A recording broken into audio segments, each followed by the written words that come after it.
Good morning, everybody present here. How are you? Hope you are fine, staying safe home. Once again, welcome to Class 12th English. It's been a long time since we're studying, but I hope you are studying at your home regularly, not missing a chance to study through the books because reading is very important and regular studies are very important as you are the students of Class 12 board. So, do you remember which chapter we were reading? We were reading chapter number 3 of your book Flamingo, that is Deep Water by William O. Douglas. And we are left with only a single page which we are going to complete today. So before completing the chapter, before explaining that last page of the chapter, I would like to give you a short summary and I will not consume more than 5 minutes. This chapter is all about fear. The childhood fear of our narrator, William O. Douglas. He was really very much scared of water. And he really hated this. So in this chapter, he is just talking about these incidents of his childhood which made him scared of water. This chapter has been taken out from a very famous book of the narrator of Man and Mountains. This is an excerpt from that book. Now, what is there in the chapter? In this chapter, he is telling us how he started that aversion of water, the fear of water came in his life. When did it start? So, we are really going to get to know about his fear. So, this fear started when he was just 4 years old, when his father taken him to the beach of California, where he was just hanging on his father and standing in a surf. Then suddenly the strong waves come and that just bury our 4-year-old narrator into the water. His hand was completely drawn into the water and he was very much scared, but his father was laughing. Since that day, he had an aversion of water. When he was about 10 to 11 years old, he came to know about YMCA pool and where he joined. In the beginning, when he went into the pool, he was really very much scared. He did not want to walk naked into the pool because he was very skinny too. But gradually, that fear started declining. And he started feeling ease into the pool, into the water. Then the misadventure happened. There was a boy of 18, a big bruiser boy. He just dug him into the water. There were two ends of the pool, one shallow, one deep. Shallow end was just of 2 or 3 feet deep, but the deep end, it was 9 feet deep. And that boy, he dug him at the deep end. And that 9 feet seemed to be 90 when he was just moving to the bottom. So he was very much scared, and the narrator really explained all the fears, all the experience of that drowning in a very effective manner. How he made a plan to come to the top and how he made a plan to go to the surface. Everything was here. Thrice he went down, thrice he came up. He really tried all his way to come out of the water, but he was not able to. So at the last, he left all the hopes of coming water and he really left himself in the lap of the water. But he was out. That boy who threw him into the water took him out of the water. He laid him near the pool at his stomach, vomiting. And that experience, that terror, that fear which he felt into the pool lasted him for a long time. He was not able to overcome that fear. Afterwards, he tried to enjoy a lot many things like fishing, canoeing, boating, swimming, but he was not able to enjoy a little. Wherever he visited, like cascades of warm lake and cascades, waters of cascades, warm lake of goat rocks, Teoton, bumping river, he was not able to enjoy a little because that old terror just came and seized him. And that day he decided he had to do something for it. So he hired an instructor who really built a swimmer in him step by step. In the pieces, he tied a rope at his waist, and the other end of the rope was in the hand of the instructor from the overhead pulley cable. And he taught him how to move to and fro the swimming pool to the pool, how to go in the deep water, how to inhale, how to exhale. He taught him everything about swimming. And then he really built a swimmer. When he taught him each and every step properly, then he just assembled all these steps, all the pieces together, and asked him to jump into the pool and swim to the length of the water. He did it, and he really did it. That day, the instructor was finished, but our narrator was not finished. That was the beginning of his life, beginning of a new era for him. So we are at page number 28. If you remember, the last second para we have to start with. Today we are going to complete this chapter anyhow. I did. The instructor was finished. The instructor was finished, but I was not finished. The narrator, he was not finished. I still wondered if I would be terror-stricken when I was alone in the pool. The narrator thought that if the next time when he would be in the pool alone, would the terror beast seize him again? Would he be terror-stricken again? He wanted to know. He tried it. He swam the length up and down, complete length. Tiny vestiges of the old terror were written. Tiny, very small.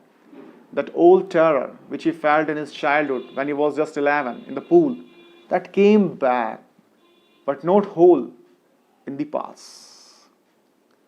But now I could frown and say to that terror, trying to scare me? Well, here's to you. Look. And off I would go for another length of the pool. So whenever that happened, then when he tried to swim the whole length, then a small terror came to him. But this time the narrator did not scare. He just frowned him, looked at him angrily, and he told the terror, do you want to scare me? He just challenged the terror. And he just swam one more time the whole length of the pool. And this way, he just fled the terror from himself forever. This went on until July, but I was still not satisfied. I was not sure that all the terror had left. So, I went to Wentworth in New Hampshire, dived off a dock at Triggs Island, and swam 2 miles across the lake to Stampact Island. I swam the crawl, breaststroke, side stroke, and backstroke. Only once did the terror return. When I was in the middle of the lake, I put my face under and saw nothing but bottomless water. The old sensation returned in miniature. I laughed and said, well, Mr. Terror, what do you think you can do to me? It fled and I swam on. So our narrator, he was not going to stop. So this thing, it went on till July, and the narrator was still not satisfied, because he was not completely sure the terror had left him. He thought, if that terror returned, what would happen? So he just went to the lake of Wandsworth, which was in New Hampshire. He just dived off into the water, into the lake at dock. Dock means harbor at Trigger's Island, and swam 2 miles. About 3 kilometers he swam across the whole lake to the Stamp Act Island. He swam in all the ways he could. Like, there are different strokes in swimming. If you are a swimmer, if you know how to swim, many of you really know how many strokes are there. He swam in all the strokes, like crawling, breaststroke, side stroke, backstroke, everything he tried, whatever he knew about swimming. Only once did the terror return. Don't think that the terror did not come. It came only once, when he was in the middle of the lake. Now suppose if he got terrified when he was in the middle of the lake, and the terror was there, it was 2 miles long, and he was just in the middle, 1 mile away from the bank of the lake. Just imagine what would happen. He would be drawn. Right? Wouldn't he? But if he would have drawn, we are not reading this chapter then. Means he would not have drawn. The terror came, okay, when he was in the middle of the lake. He just put his face under the water, and he saw nothing into the water. It was bottomless because it was very deep. So bottom was also not visible. And the whole sensation, it came in a very small scale, very short level. Then the narrator, he did not get scared. He laughed and said, "Mr. Terror, what do you think you can do to me?" He just challenged the terror that you could not do anything to me, my dear. It fled and he swam on. Yet, I had residual doubts. At my first opportunity, I hurried west, went up the Teton to Comrade Meadows, up the Conrad Creek Trail to Mead Glacier, and camped in the high meadow of the side of the warm lake. The next morning, I stripped, dived into the lake, and swam across to the other shore and back, just as Doug Corpron used to do. I shouted with a joy, and Gilbert Peak returned the echo. I had conquered my fear of water. Now, the narrator is talking about his doubts, that don't you think the terror was gone at once? No. Residual doubts means some remaining doubts are still there. They used to come. Now, whenever he got chance to enjoy the trips of water, so he got his first opportunity and he went to the west of the city town. Went up to the Teton, where he went earlier to, where he did not enjoy earlier. He went Teton to the Conrad Meadows, name of the place. Up the Conrad Creek Trail, again name of the place, to Mead Glacier. He went to these different places whenever he got chance, and camped in the high meadow by the side of the warm lake. He camped there at the high meadow. He camped there light at the night, and the next morning he stripped. He just removed his clothes. He just took off his clothes and dived into the lake and swam across the other shore and came back, returned. Just as Doc Corpron, he would be a famous swimmer. He just followed his steps and did it. He then shouted with a joy at the Gilbert Peaks. Peaks means mountain. And when he shouted, he got an echo. He shouted. And that day, he conquered his fear. Now, this question can be asked, when did he conquer his fear according to you? You have to write this answer. Okay? The experience had a deep meaning for me. And it was really a great experience for him. It had a great meaning for him, as only those who have known stark terror and conquered it can appreciate. He was right. He was adding further that only that person can understand that experience, that stark terror, who really experienced this terror and conquered it. Nobody else could know about that. In death, there is a peace. He is right. After death, there is no fear, no terror, because there is peace. There is terror only in the fear of death. We are only scared because we are having a fear that what happened when we die. That is the fear of death. As Roosevelt, the former president of America, knew when he said, all we have to fear is fear itself. We have to fear nothing except the fear. Means all we have to fear. We have to fear only one thing, that is the fear.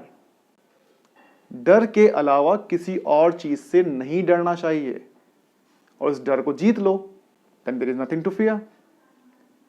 Because I had experienced both the sensation of dying and the terror that fear of it can produce, the will to live somehow grew in intensity. Now what the narrator is saying, that he had experienced everything. He experienced the sensation of dying when he was dying, when he felt he was dying, and he just won that. He felt the terror also, which could be produced by it. And then he got to know the will. He was strong willing because he wanted to live, and that was in great intensity. So he knew everything. At last I felt released, free to walk the trails and climb the peaks to brush aside the fear. Now, at last, he was really feeling very released because he had overcome the fear. Now he was free to walk the trails. He climbed the mountains, he was walking there, climbed the high peaks to brush aside the fear, to remove that fear which had some residual doubts. The terror was gone, but there were still some doubts left. To remove those doubts, he walked, he climbed the mountains, he walked the trails, he did whatever he could do to overcome that fear. And he really won. And the terror had left him. So there are some questions. This chapter is all about, with the one saying, all we fear is the fear itself. We should not fear of anything. No need to fear of anything except the fear itself. So before winding up today's session, there are 3 questions at page number 20 to 29. Think as you read. These 3 questions are your homework questions. Before winding up, let me discuss. First question. Why was Douglas determined to get over his fear of water? The answer of this question you can see at page number 27. Last. Right? This handicap stayed with me as the years rolled by. Yeah, because he was not able to enjoy any kind of trips. You can find the answer there. How did the instructor build a swimmer out of Douglas? Very simple answer. Page number 28, second para, whole para.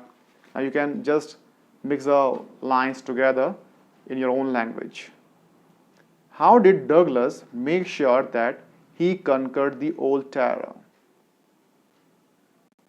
Alright. The same page, page number 29, first para, second para. You can mix the lines together and you can get the appropriate answer. There are some more questions understanding the text. If you remember, there is a doubt class of yours on Wednesday. So if you have doubts, you can join that class. If you have no doubts, you can still join that class. We are going to discuss the remaining questions with some important questions of this chapter. With this, I would like to wind up. Thank you so much for listening to me. Good day. Take care.